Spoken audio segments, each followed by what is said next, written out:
Hello everyone and welcome back to a new video. Today we will be looking at the Electoral College map and seeing where the standing is currently, given the fact that Joe Biden is no longer in the race and Trump is absolutely dominating the polls. So yeah, let's just get into that. So Biden is out. Trump is doing pretty good. Whether or not it's Kamala Harris or any other candidate that they try to throw in the mix, Trump is doing pretty good right now. Kamala, not really. Joe, definitely not. That's why he had to bow out of the race, and also he's senile. But looking at the Electoral College, it's even worse for Democrats because usually how it's gone the past few times is that the Electoral College favors Republicans a lot more than the popular vote. The popular vote, that's still kind of under contention for this election. The Electoral College, not so much, because Trump, he's got a pretty favorable map, and really, he doesn't have to try too hard. He just needs to campaign in those key states and campaign in the lean Democrat states, and he's got a pretty wide open map. And right now, we got the safe states filled out, -2 that will be entering the column, or one of them re entering the column, Texas and Florida.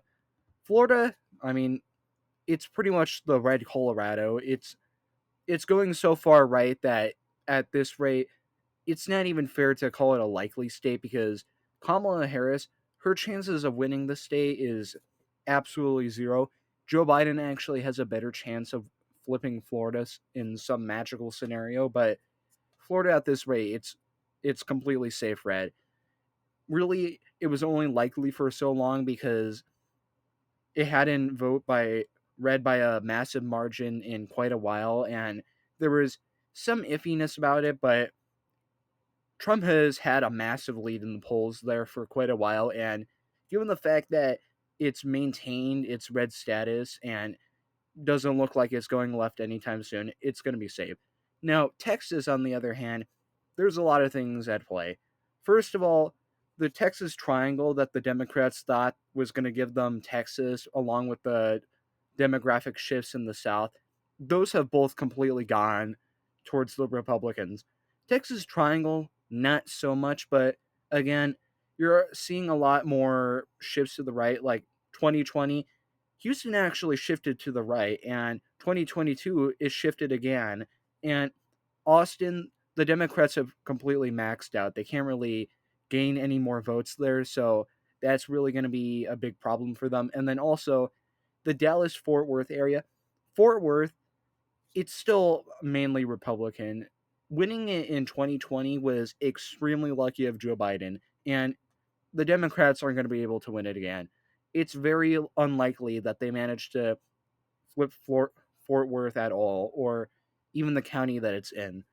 Dallas, on the other hand, it's kind of in the middle. It's like bouncing between a lean Democrat city and a likely Democrat city. But given current trends there, and given the fact that the nation is expected to swing a lot towards Trump, it's probably going to be more of a lean county than a likely county that it was in 2020 and 2016. And then the Rio Grande, that's the other thing that's making it safe. Rio Grande has seen a massive Republican shift.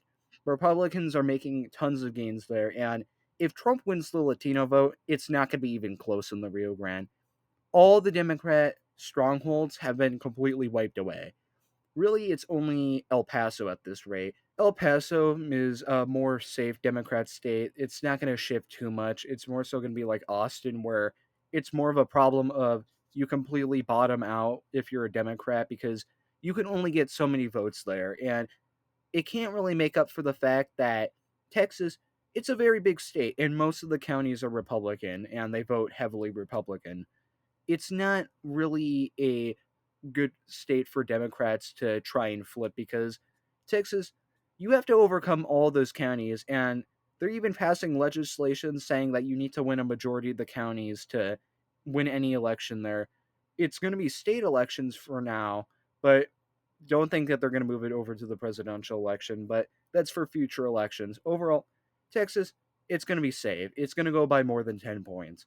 Texas, not going to be too competitive. Ted Cruz and Colin Allred, that might be a little bit more contentious, but I have it rated as a likely race, which if the Ted Cruz race is likely, then Trump is going to outrun him by quite a few points. So we got new two safe reds.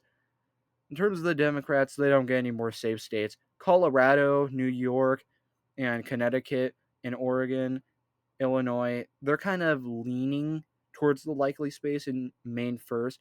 They're all leaning towards likely. They're going to be a lot closer than they were in 2020. Colorado might be their best state in this kind of likely safe category, where Democrats have done very well in Colorado. Even when they're doing shit in the entire nation, they still do well in Colorado. It's like Florida but blue. And really, Republicans are going to do great there, especially during the House races. Trump winning it, he's more likely to win Illinois than win Colorado. At this rate, it's not even close.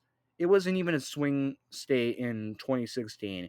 2012 was really the last time Republicans could have won it, but outside of that, it's going to be safe.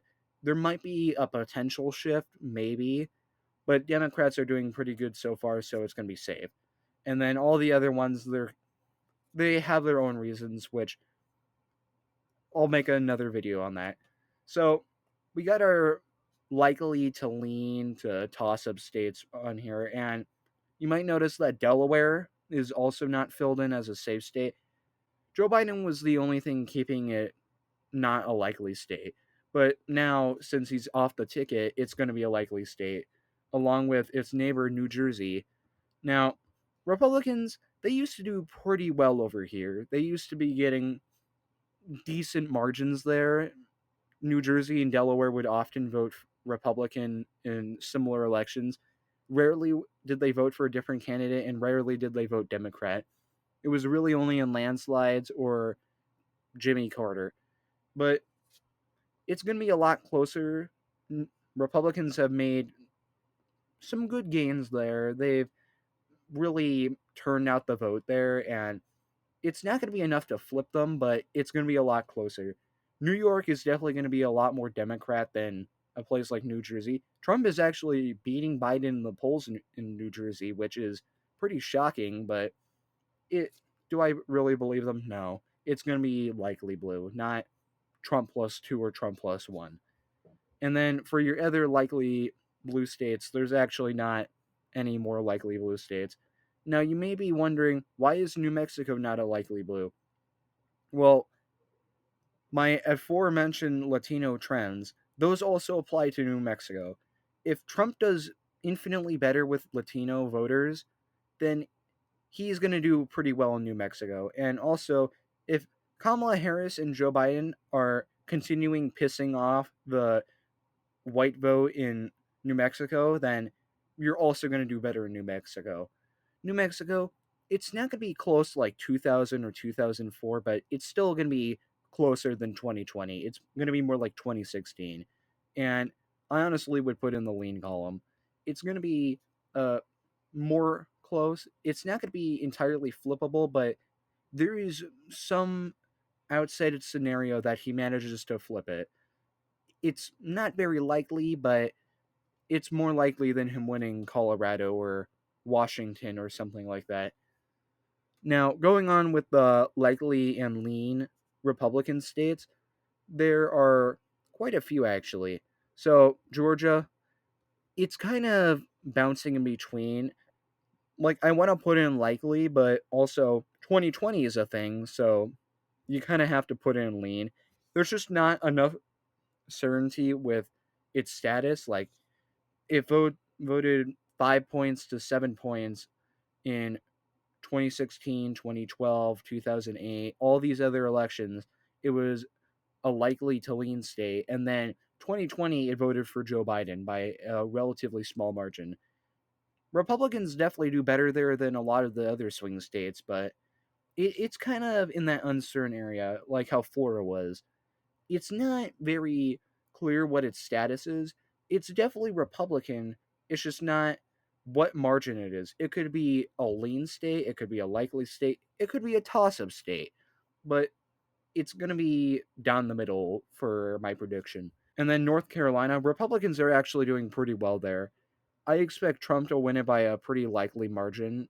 just given the fact that it was his best toss-up state in 2020. He won it by 2 points despite Joe Biden doing pretty well in every single toss-up state, and it bordering Georgia and Virginia, which are battleground states, and they have a lot of similar voters. And then you got North Carolina. Its north is very pro-Democrat, but that has been shifting, and that's likely why North Carolina is going to go to the likely column, because North Carolina has been shifting towards the right by quite a bit, so much so that I expect the House seat to encompassing most of it to actually flip.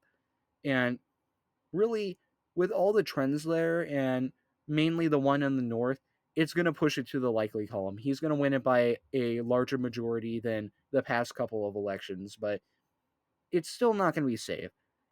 It is still a secondary swing state. It's more likely than winning Texas or Florida or South Carolina or Alaska, but it's still a lot more red than Georgia or, say, Wisconsin, which I'll get into that later. So, going up the board, we got Virginia. Now, Virginia is an interesting case because this was thought to be a state that Republicans were never going to win again. It's similar to what Republicans were thinking of Georgia and what is now Colorado, because once Colorado went into the heavy blue column and then people saw Virginia and then eventually Georgia, people were dooming on the state. Then Glenn Youngkin gets elected governor. Then they do pretty well in 2023 despite losing both chambers of the House. And then they're actually doing pretty well in the polling. Trump is actually beating Joe Biden in the polling there, and Joe Biden is out of the race. Kamala Harris, not very well liked in the state. She actually does worse there. So, really, does Trump have a better chance of winning the state? Probably. Now that Joe Biden is off the ticket, he definitely has a better chance because Kamala Harris, she's from California, not exactly close and not exactly relatable to Virginia. Joe Biden being from Delaware and claiming that he's from Pennsylvania, I mean, definitely a lot more sympathies in Virginia for him, and plus, he's completely a part of the swamp. And Kamala Harris also is, which that might throw Virginia's move towards the right in contention because it's still right next to Washington, D.C., and Washington, D.C. is going to go Democrat by 90 points. It's going to be a complete blowout there. But Virginia, it's kind of in a weird category. I'm still going to give it to Kamala Harris, but yeah, it's not going to be by a pretty wide margin. It's definitely not going to be by the 10-point margin that Joe Biden won. It's actually going to be a fairly close state. It's going to go down to the wire. And it's not going to decide the whole election, but it's still going to be unreasonably close and definitely make Kamala a little bit worried. And if Trump gets out the vote there and they do a really good job there, it is a potential flip. Not right now, but in the future, if they do well there, it is a potential flip. And if the polling stays consistent, it is a flip. Now, Pennsylvania, it's kind of contentious a little bit. Trump definitely has the edge there. He definitely has a large base in the state, and he can definitely pull out something pretty interesting there.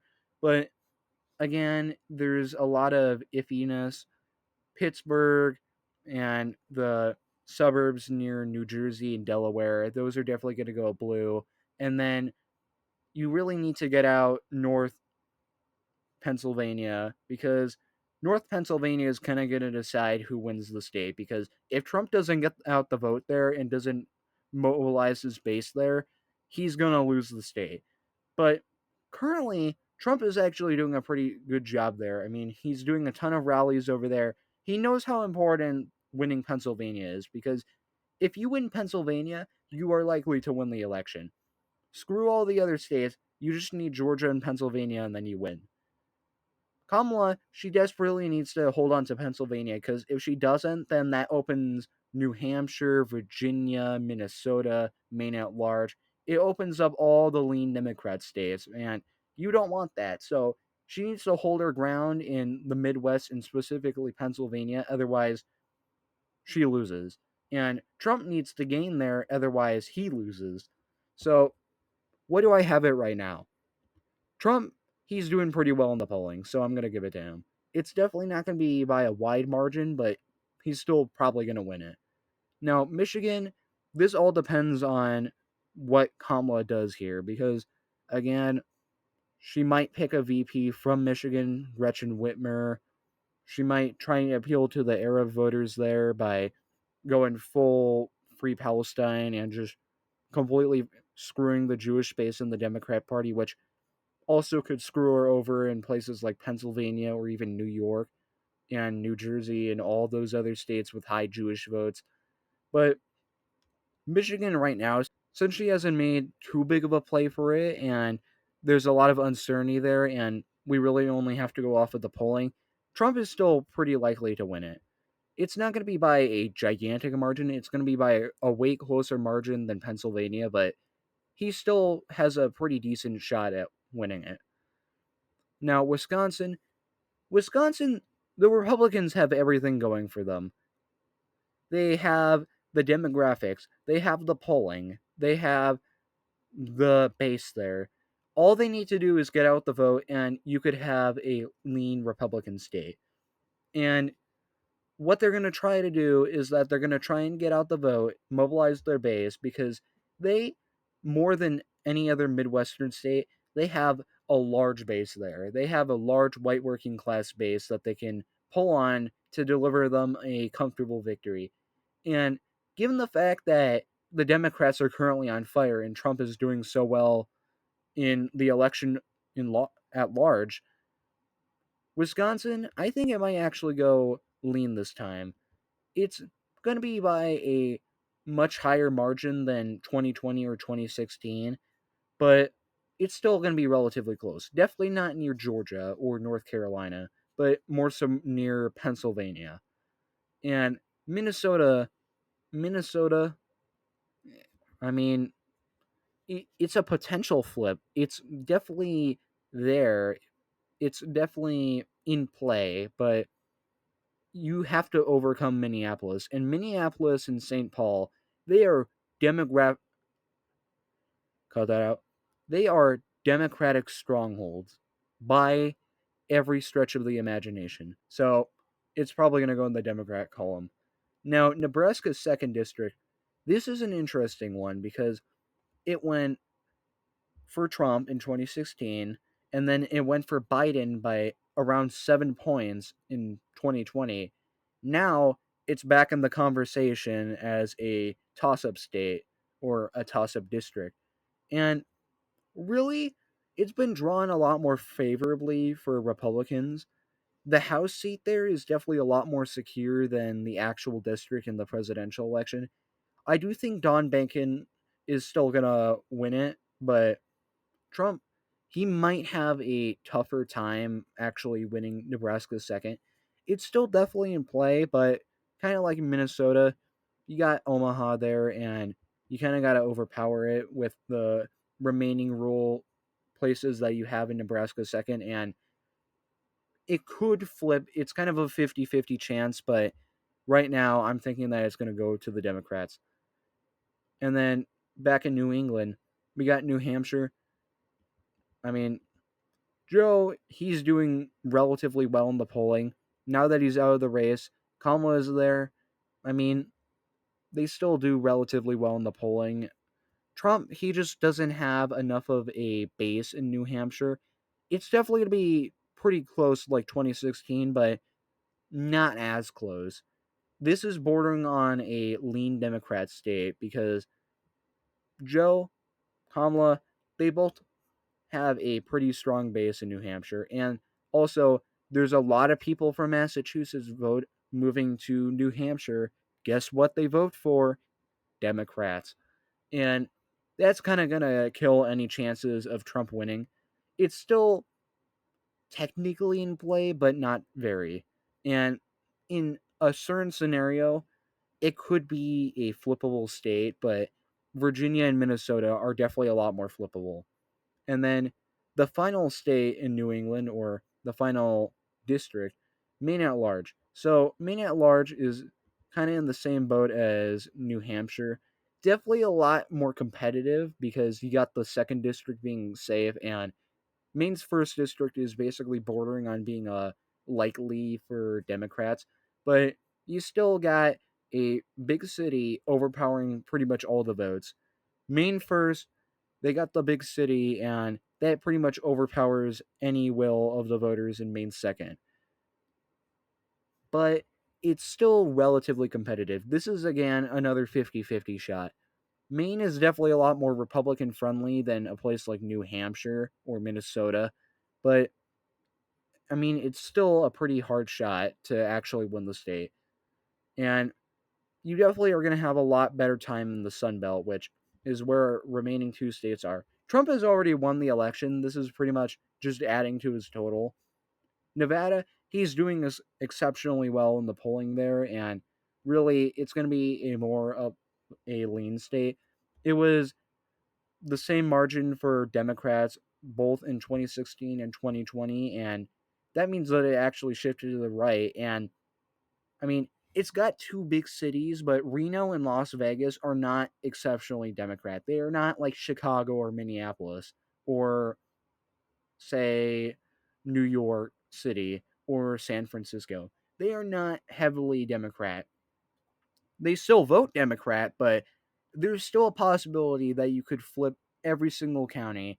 All counties could go red in a potential election scenario. That is not the same for places like Illinois or New York or California. It just doesn't make any sense.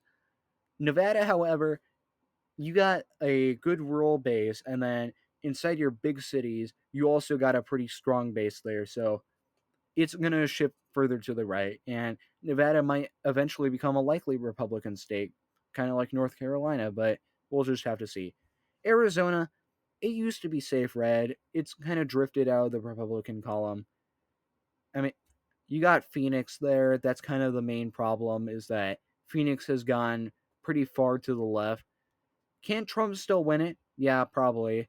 But really, given the fact that he's done so well in the polling, I'm tempted to put it in lean, but given the fact that it's moved so far to the left in recent years, I'm going to put it in a tilt column.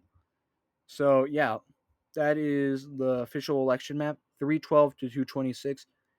Given the fact that the Democrats are currently on fire, this is a very, very favorable map to the Democrats. This is assuming that they coalesced around Harris and got out the vote and did relatively well in the election and didn't fuck up the debate.